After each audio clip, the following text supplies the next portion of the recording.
साथियों जय हिंद। साथियों आज हम केंद्र सरकार की योजनाओं के क्रम में बहुत ही इम्पोर्टेंट योजना पर चर्चा करेंगे। बहुत इम्पोर्टेंट असंगठित क्षेत्रों के लिए बहुत इम्पोर्टेंट योजना चलाई गई श्रमिकों के लिए, जो श्रमिक डेली काम करते हैं और वो जब तक उनके हाथ पैर में दम रहता है तब तक वो काम करते हैं। उनके लिए कोई पेंशन स्कीम तो है नहीं, तो केंद्र सरकार ने उनके लिए सोचा कि जब वो 60 साल के ऊपर हो जाए तो कम से कम 3,000 रुपये मंथली उनको मिलते रहें, जिससे वो अपने खर्चे ऊपरी खर्चे आराम से निकाल सके, उनको कोई परेशानी ना हो, सेल्फ डिपेंडेंट रहें। तो उसके लिए कौन सी योजना शुरू की गई दोस्तों? वो थी प्रधानमंत्री श्रम योगी मानधन योजना। मानधन योजना, प्रधानमंत्री से पीएम हो गया, श्रम से एस हो गया, योगी से वाई हो गया, मानधन से एम हो गया, योजना से वाई, PMSYMY ये योजना शुरू की गई। प्रधानमंत्री श्रम योगी मानधन योजना कब शुरू की गई? ये प्रधानमंत्री श्री नरेंद्र मोदी द्वारा शुरू की गई। इसकी घोषणा कब हुई थी दोस्तों? इसकी घोषणा हुई थी हमारी 1 फरवरी 2019 को हुई थी दोस्तों। लागू कब हुई है? 15 फरवरी 2019 को। क्यों? उद्देश्य इसका क्या था? असंगठित क्षेत्रों के श्रमिकों के लिए उनका सुधार करना, उनके भविष्य की प्लानिंग करना, उनके भविष्य को सुरक्षित करना। इसका उद्देश्य था असंगठित क्षेत्रों के श्रमिकों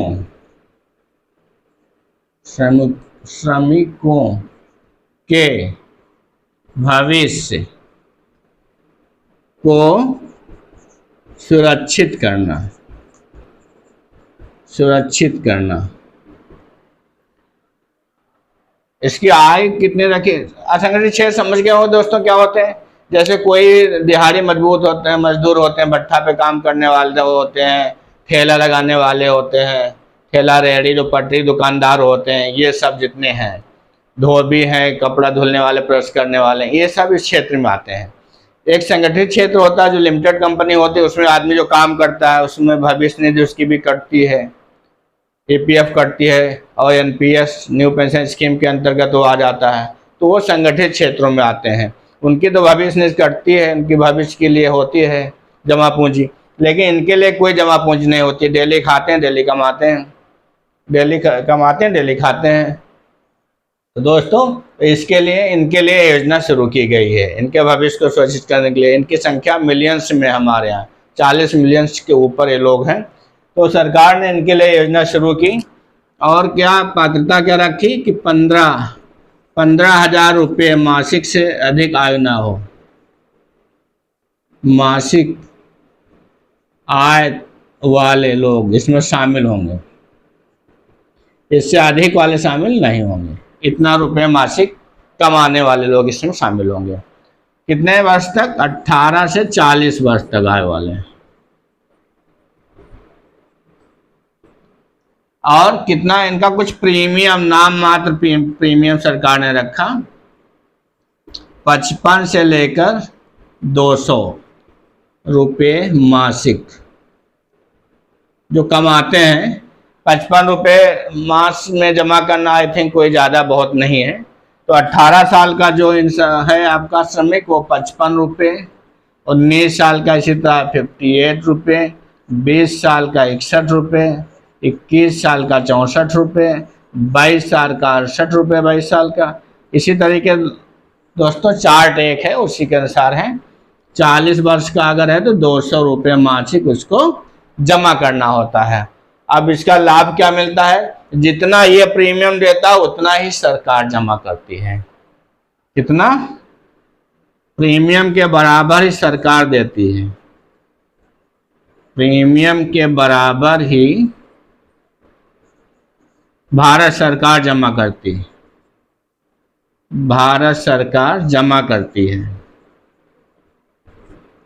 मैच्योरिटी क्या होती है?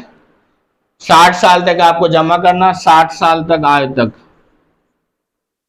साल की आयु तक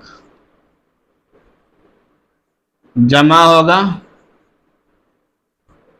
उसके बाद प्रीमियम नहीं पड़ेगा। उसके बाद लाभार्थी को 3,000 रुपये मासिक प्राप्त होते रहेंगे। जब तक उसकी लाइफ है तब तक उसको 3,000 रुपये मासिक एज आ पेंशन के रूप में मिलते रहेंगे दोस्तों। अब ये अब इसमें अगर उसकी डेथ हो जाती है तो उसके नॉमिनी को मिलते रहेंगे, पत्नी को मिलते रहेंगे। बहुत ही अच्छी योजना है दोस्तों। और इसमें आपको पता है कि इसकी पात्रता क्या है, अभी बताया हमने। पात्रता 18 से 40 वर्ष का होना चाहिए, वर्ष तक। और क्या है, 15,000 रुपये से अधिक आय नहीं होना चाहिए। और क्या है, तक असंगठित समूह का हो, असंगठित क्षेत्र का मजदूर हो, मजदूर या श्रमिक हो। संगठित क्षेत्र में क्यों? क्योंकि उसमें आपका एनपीएस ईपीएफ वगैरह कटता है, वो ना कटता। टैक्स पे ही ना, टैक्स पे ही होगा कहाँ से, जब इसकी आय ही इतनी कम है, 15,000 तक है, टैक्स पे ही ना हो। समझ लो संगठित समूह का ना हो जिसमें ईपीएफ और उसका क्या एनपीएस स्कीम के अंतर्गत वो ना होता। तो ये दोस्तों इसकी पात्रता है। आवेदन कैसे करेगा दोस्तों? आवेदन किसी भी सीएससी से हो सकता है। जन सुविधा केंद्र जो होते हैं उससे, वो कॉमन सर्विस सेंटर जो होते हैं उनसे, कहीं से भी वो अप्लाई किया जा सकता है। क्या क्या होना चाहिए दस्तावेज अप्लाई के लिए? दस्तावेज क्या होना चाहिए? आधार होना चाहिए, बैंक अकाउंट होना चाहिए, बैंक खाता, सेविंग या जनधन वाला कोई भी चलेगा, इसमें होना चाहिए अकाउंट। और क्या होना चाहिए? ज़्यादातर जनधन होते ही हैं श्रमिकों के, क्योंकि उससे सभी लाभ मिलते हैं गवर्नमेंट योजनाओं के। और क्या दोस्तों होना चाहिए इसमें? आय प्रमाण पत्र, कि आपकी जो आय है 15,000 रुपये मासिक से अधिक नहीं है। और आपका मोबाइल नंबर जरूरी है, मोबाइल नंबर जरूरी है। और श्रम मंत्रालय ने हमारे इसके लिए टोल फ्री नंबर दिया है सहायता के लिए टोल फ्री नंबर है इसका। क्या नंबर है दोस्तों? ये 1826 76 888। ये इसकी सहायता के लिए आप इस पर कॉल कर सकते हैं। अगर कोई डाउट हो तो आप जानकारी इससे ले सकते हैं। तो दोस्तों ये हमारी रही प्रधानमंत्री श्रम योगी मानधन योजना। ऐसी कई मुख्य योजनाएं हमारी जो है केंद्र सरकार की, उसके लिए हमने वीडियो बनाए हैं, लेक्चर पढ़े। आप हमारे गवर्नमेंट स्कीम वाले प्लेलिस्ट में जा कर के देख सकते हैं दोस्तों, और अपने संशय को दूर कर सकते हैं। ऐसी बहुत सी योजनाओं के बारे में हम आपको बताते रहेंगे, आप जानकारी लेते रहिए। इसके अलावा हमारी दोस्तों और भी सीरीज चल रही हैं, 10 का दम सीरीज चल रही है, जिसके अंतर्गत हिस्ट्री, ज्योग्राफी, पॉलिटी, पर्यावरण, साइंस और करंट अफेयर्स के क्वेश्चन दिए जा रहे हैं दोस्तों। आप प्लेलिस्ट में जा करके देखिए, उसका लाभ उठाइए, अपने संशय को दूर रखिए दोस्तों। कोई भी डाउट्स हो, किसी भी और टॉपिक पे आपको चाहिए हो लेक्चर्स, तो आप जरूर हमारे कमेंट बॉक्स में कमेंट करिए। हमारे कैलिबर अड्डा चैनल है हमारा, उसको सब्सक्राइब करिए, लाइक करिए, प्लीज़ शेयर करिए। मस्त रहिए, व्यस्त रहिए, पढ़ते रहिए दोस्तों। थैंक यू, धन्यवाद दोस्तों।